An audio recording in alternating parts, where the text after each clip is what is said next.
vamos a leer el capítulo 8 de la primera parte de El faro del fin del mundo de Julio Verne.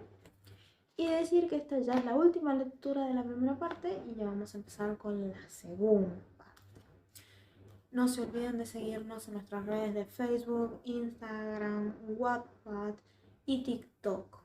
Tampoco olviden suscribirse, activar la campanita para que les avise cuando suba un nuevo video. Y más está decirle que muchas gracias por el apoyo, así que empecemos. 8. La Maulé en reparación. Ni bien llegaron, Congre y sus compañeros se pusieron a reparar las averías de la goleta, dejándola en disposición para una larga travesía en el Pacífico, después de haber embarcado en ella, lo más pronto posible, la carga que habían transportado desde la caverna. Las reparaciones del casco de la Mole constituían una operación bastante delicada, pero Vargas era carpintero y conocía bien el oficio. Y como contaba con todo el material necesario, iba a poder ejecutar el trabajo adecuadamente. En primer lugar era necesario dejar en seco la goleta, luego echarla sobre estribor, para que las reparaciones pudieran hacerse al exterior. La tarea era algo pesada, pero les quedaba todavía 2 meses de buen tiempo. En cuanto al relevo de los fareros, ya sabía Congre a qué atenerse. Había encontrado en el libro del faro todo lo que necesitaba conocer, no debiéndose hacer el relevo más que cada 3 meses. El aviso Santa Fe no llegaría a la bahía de El Gor antes de los primeros días de marzo, y aún estaban en los últimos de diciembre. El libro indicaba los nombres de los 3 fareros, Morís, Felipe y Vázquez. Por otro lado, las camas indicaban que las habitaciones del faro habían estado ocupadas por 3 personas. Uno de los fareros había podido eludir la muerte. ¿Dónde se había refugiado? Como sabemos, a Congre no le preocupa ese detalle. Solo y sin recursos, el fugitivo habría perecido bien pronto a causa de la miseria y el hambre. Aunque había tiempo suficiente para realizar las reparaciones de la goleta, había que considerar los retrasos posibles y de hecho se debió interrumpir el trabajo apenas fue comenzado.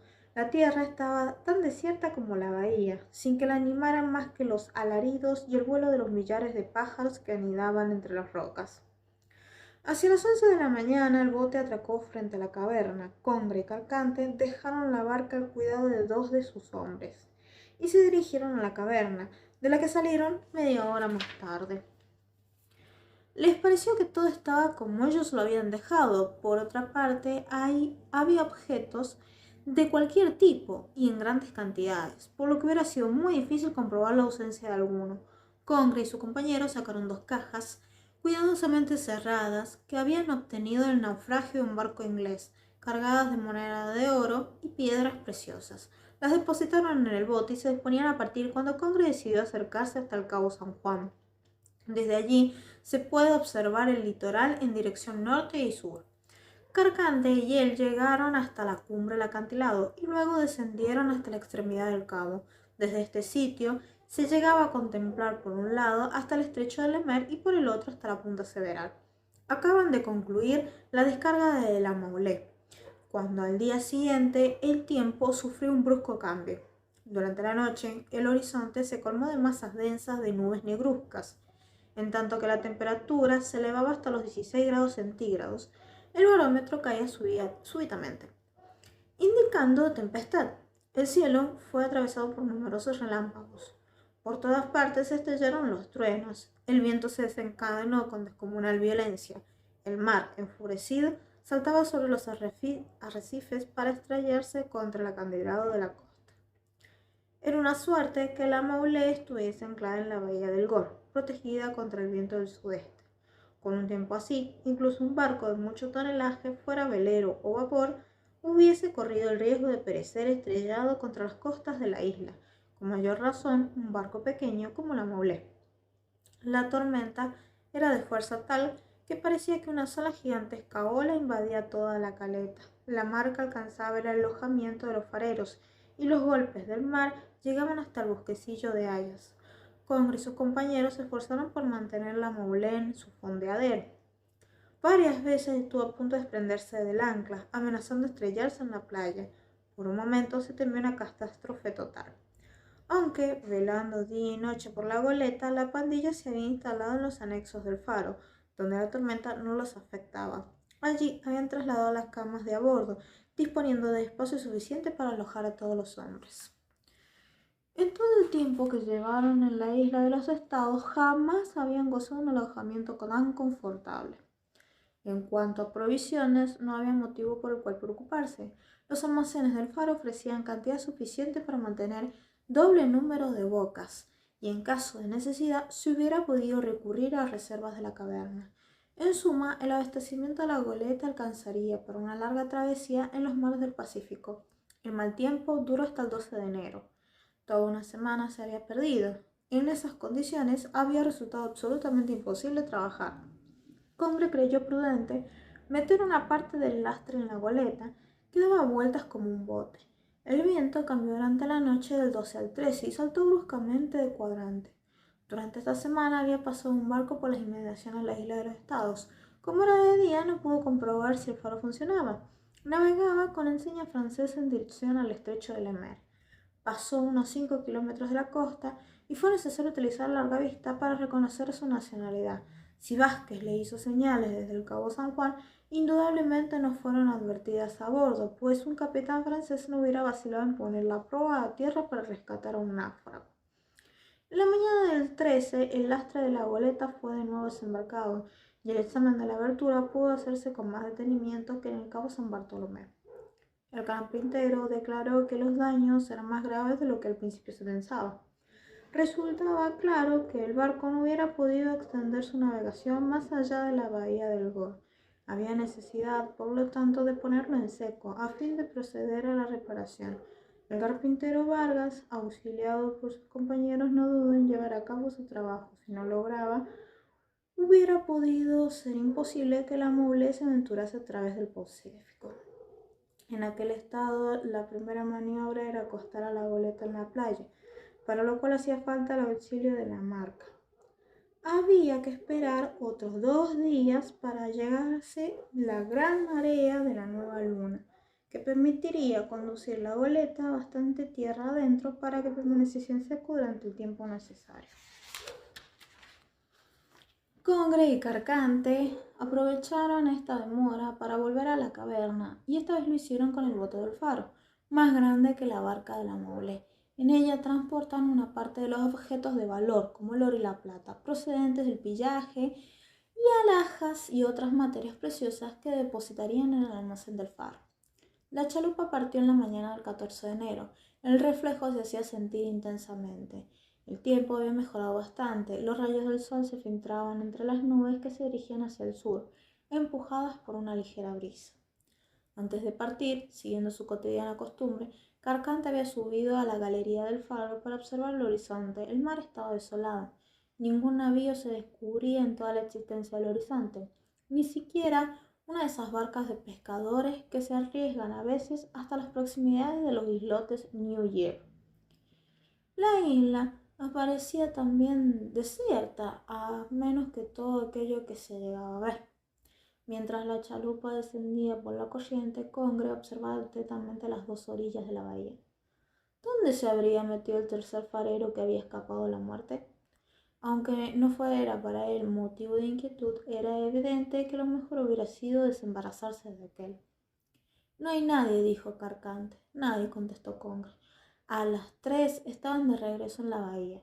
2 días después, el 16, Congre y sus compañeros podían por fin poner a la Maule en condiciones de ser reparada. A las 11 sería la pleamar y las disposiciones fueron tomadas en consecuencia. Una malla echada desde tierra permitía arrastrar la goleta cuando el agua alcanzara la altura suficiente.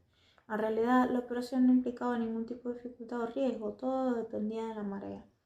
A las 3 la Maule estaba completamente en seco, descansando sobre estribor. El trabajo podía empezar a realizarse, pero como no habían podido conducir el barco hasta el pie del acantilado, había que interrumpir la tarea algunas horas, todos los días, puesto que la goleta flotaría al subir la marea.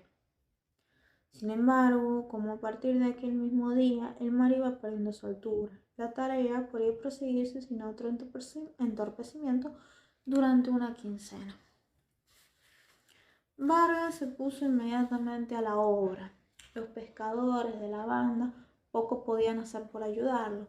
Al menos los otros, incluso Congre y Carcante, le darían una mano, como vulgarmente se dice. Afortunadamente era suficiente la madera que habían traído de la caverna. Así no era necesario abatir y echar un árbol del bosque de hayas, tarea que sin duda había llevado algún tiempo. Durante los 15 siguientes días, Vargas y los otros trabajaron con absoluta tenacidad. La mayor dificultad fue extraer las piezas que habían que sustituir. Estaban muy bien ajustadas y decididamente la Maule había salido de uno de los mejores astilleros de Valparaíso. Dicho está que durante el primer tiempo fue necesario suspender la tarea en el momento de pleamar. Pasaron unos días y la marea se volvió tan débil que apenas alcanzaba los primeros declives de la playa. La quilla no estaba entonces en contacto con el agua y podía trabajarse lo mismo en el interior que en el exterior. Por precaución, Congre hizo que se reforzasen todas las junturas por debajo de la línea de flotación, sin levantar los remates de cobre. Los trabajos prosiguieron casi sin interrupción hasta el fin del mes de enero. El tiempo no cesaba de ser favorable, hubo algunos días de intensas lluvias que no duraron. Durante ese tiempo, dos barcos aparecieron a la vista de la isla de los Estados. El primero era un vapor inglés procedente del Pacífico, que después de haber remontado el estrecho de La Mer se alejó proa al norte, posiblemente con destino a un puerto de Europa. Pasó en pleno día a la altura del Cabo San Juan, se hizo presente después la salida del sol y desapareció a la vista al anochecer. Su capitán no tuvo ocasión de descubrir la extinción del faro. Del segundo barco no se llegó a saber de qué nacionalidad era. Surgió en medio de la noche a la altura del Cabo San Juan, y Carcante, que estaba en la cámara de cuarto, pudo distinguir perfectamente su luz verde de estribor, pero el capitán y la tripulación de este velero llevaban varios meses navegando y probablemente no estaban al tanto de la construcción del faro se llevó a cabo. Otros veleros y vapores pasaron a gran distancia sin tener conocimiento siquiera de que la isla existía. El último día de enero, durante la fuerte marea de luna llena, el tiempo sufrió algunas agudas modificaciones. Afortunadamente, aunque las reparaciones no estaban terminadas, nadie temía ya que el agua pudiera entrar en la cala. Durante 2 días, la pleamar rodeó el casco de la Maule, que se enderezó sobre la quilla sin desprenderse del fondo de arena. Congre y sus compañeros tuvieron que tomar grandes precauciones para evitar que nuevas roturas se produjeran y retardasen su partida. A partir del 12 de febrero, la marea empezó a perder intensidad y la goleta se inmovilizó de nuevo sobre la arena. Entonces fue más fácil tapar las junturas del casco. Al mismo tiempo, la chalupa se dirigía frecuentemente a la caverna con los otros hombres, transportando los objetos de modo que todo estuviera preparado para partir, ni bien el barco estuviera listo. Estos objetos eran depositados momentáneamente en el almacén del faro, así el cargamento se efectuaría con mayor agilidad y regularidad que si la Maule hubiera fondeado frente a la caverna, a la entrada de la bahía, donde la operación hubiera podido ser entorpecida por el mal tiempo. Sobre aquella costa se prolongaba el Cabo San Juan. No existía mejor abrigo que la pequeña caleta al pie del faro. Un par de días más y las reparaciones estarían del todo acabadas. La Maule podría finalmente hacerse a la mar después de recibir a bordo el cargamento. Efectivamente, el día 12 acababan los últimos detalles de calafateo. Acción de tapar la juntura de las maderas de los barcos con estopa y brea para que no entre agua. Hasta que se había pintado el casco con unos tarros de pintura encontrados en una caja procedente de un naufragio.